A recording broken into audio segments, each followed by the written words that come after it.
같아서 말이야. 저렇게는 들었는데 맞는지는 잘 모르겠어요. 근데 현빈이랑 가은이가 예, 언제 그렇죠. 질문 싸워? 내용하고는 안 맞죠. 현빈이랑 가은이랑 싸우면 엄마가 뭐라 그래? 엄마가 혼내? 엄마 혼내지 않아? 엄마가 혼내지 않는다고 얘기하네요. 예. 어쨌든 선생님 앞에서는 굉장히 순한 양이 되는군요. 네. 아, 예, 초반에는 어. 뭐 크게 말썽을 부리진 않았습니다. 근데 5살이면 주고받는 대화가 되거든요. 근데 이제 보시면 이제 지금 아셨겠지만 제가 던지는 질문하고 이제 무관한 대답들을 했고 네. 저런 게 사실은 거의 대부분 저랬었어요. 그래서 제가 좀 발달이 늦대나 해서 이제 몇 가지 지능 검사를 이제 해봤는데 떨어지진 않았어요. 네. 그럼 이제 현빈이가 예, 충분한 잠재력을 갖고 있는데도 왜 저렇게 대화를 하나 이제 근데 아까 어머니가 하신 말씀에 이제 답이 있었어요.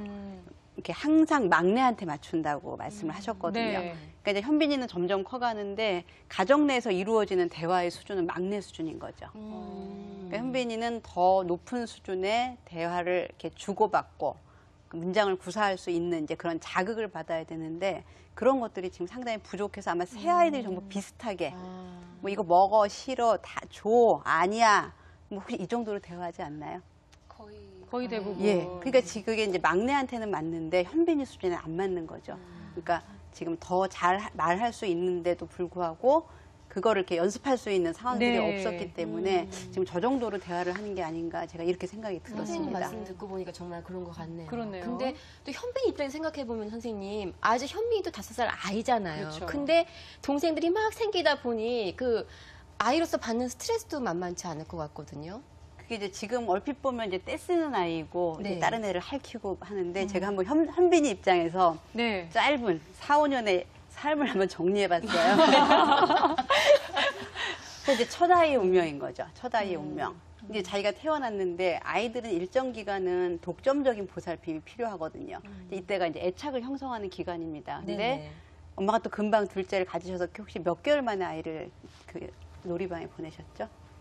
세 아이 다 4개월 정도. 예, 그럼 그때 몇 시부터 몇 시까지가 있었나요, 아이들이? 처음에는 제가 외출할 때만 시간제로 하다가 이제 돌 전까지는 이제 반일제로 하다가 이제 좀 적응이 됐을 때요. 돌 이후로는 다 종일반으로 세 아이 했었어요. 전부 네. 다. 예, 그러면 이제 아이 입장에서는 태어났는데 엄마하고 사실 애착을 형성하는 기간이 태어나서 한 2년에서 3년 정도를 보거든요.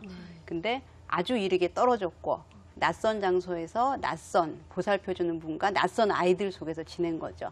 사실은 이제 이거는 그 유아기에 아이들한테 굉장히 스트레스가 되는 상황입니다. 그리고 이제 조금 있다가 동생이 금방 또 태어났어요. 그러면은 준비되지 않은 상태, 대소변도 못 가린 상태에서 동생이라는 새로운 존재가 출현했고 이 동생의 출현은 부모의 관심을 다 갖고 간다는 데 의미가 그렇죠. 있거든요. 예. 그러니까 그 지금 독점적인 관심을 한 2, 3년 정도 받아야 되는 아이가 안 그래도 낯선 데 가서 낯선 사람한테 받다가 이제는 그나마도 다 뺏기는 거죠. 현빈 입장에서는 거의 이 애착을 형성할 만한 시간이 없었던 것 같고 그다음에 최근에 이제 유치원으로 옮겼다고 들었어요. 네. 근데 이거는 환경의 변화거든요. 또 다른 변화가 또 예, 생긴 그래서 거죠. 이제 유치원을 안 가던 애가 간다든지 아니면 이 유치원에서 저 유치원을 옮긴다든지 유치원을 끝마치고 학교에 간다든지 이런 것들이 아이들 입장에서는 어른이 상상할 수 없는 스트레스거든요. 그러니까 굉장히 이른 시기부터 사실은 나이에 비해서 훨씬 더 큰 변화들, 그다음에 애착을 형성할 기회가 별로 없었다는 것, 이것들이 이제 현빈이 입장에서 겪은 그 현빈이 나름대로의 그 삶의 애환인 것 같아요. 네. 조금은 의지할 데가 없고 참 그렇죠. 힘들었겠다는 생각이 드네요. 네, 그 아주 짧은, 우리가 생각할 땐 짧은 5년 동안 뭐가 있겠나 하지만 사실 따지고 보면은 너무나 많은 혼란과 그러니까 파란만장한 삶을 또 우리 현빈 군이 이렇게 보내고 있었는데 근데 저는 참 인상적으로 봤던 게요. 아이들이 막 그 난리가 나는데도 우리 어머님이 뭐 보통 우리 같으면 뭐, 야! 그렇죠. 뭐, 그래서 한번 목소리가 한번 찢어질만 하거든요. 근데 어머님이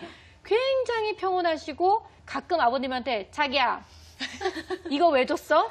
이럴 때만 이렇게 목소리가 약간 톤이 올라가고 그 외에는 굉장히 그냥 좀 침착하신 것 같아요. 아니에요. 아니에요? 아, 근데 제가 봤을 때는 선생님이 이러기도 참 쉽지 않은데 어머님의 성격이 좋으신 건지 아니면 지치신 건지 그것도 좀 궁금해요. 사실은 어머니가 현빈에서 안쓰러운 마음이 꽤 있으시죠. 그러니까는 이렇게 잘잘못을 떠나서 이렇게 야단치고 싶지 않은 마음들이 꽤 있으신 것 같아요. 그래서 안타까운 마음에. 그렇죠. 그러니까 뭐 뭘 야단쳐, 누구를 야단쳐. 이렇게 쟤도 안 되고 쟤도 안 되고 쟤도 안 되고 내가 가진 건 요만큼인데. 예, 근데 이제 이거는 엄마 마음이고 현상적으로는 이제 지금 집안에서 엄마 목소리가 제일 작습니다. 그렇죠? 그럼 아이들이 누구 말을 들어야 될지 이렇게 할 때 물리적인 크기가 굉장히 영향을 미치거든요. 네. 그럼 이제 현빈이하고 동생하고 싸우기 시작하면 뭐 싸우지 마, 뭐 이렇게 하는 얘기들이 거의 안 들리죠. 그래서 그 화를 내지 않으시는 건 굉장히 좋은 태도이신데 이렇게 작은 목소리로 톤이나 이런 것들을 아이 수준에 맞춰주지 않으신 거는 아이들이 뭘 어떻게 해야 되는지를 배우는 데는 좀 불리한 조건이라고 할 수 있어요. 네. 그럼 요즘 들어서 이렇게 때가 많아진 현빈이를 위해서 엄마가 좀 어떤 방법을 취해야 될지 좀 알려주셨으면 좋을 것 같은데요. 그래서 사실 이제 어머니를 뵀을 때 제가 여쭤봤는데 혹시 기억이 나시는지 모르겠어요. 그러니까 현빈이를 키우면서 지금 5살의 현빈이한테 뭘 가르쳐야 된다고 생각을 하시냐 이렇게 여쭤봤는데 지금 눈높이가 이제 막내한테 쫙 가 있으세요. 그러니까는 뭘 가르친다는 생각을 별로 할 여유가 없으셨던 것 같아요. 근데 이제 5살이라는 나이는 대부분의 아이들이 이제 그 유치원을 가면서 다른 아이들하고 이제 생활을 같이 하거든요. 네. 그럼 이제 이 아이들은 뭘 해야 되냐면 가자마자 신발 벗고 자기 신발장에다 넣고 가방은 정해진 데다 놓고 뭘 갖고 싶어도 친구가 놀면 참아야 되고 그렇죠. 기다려야 되고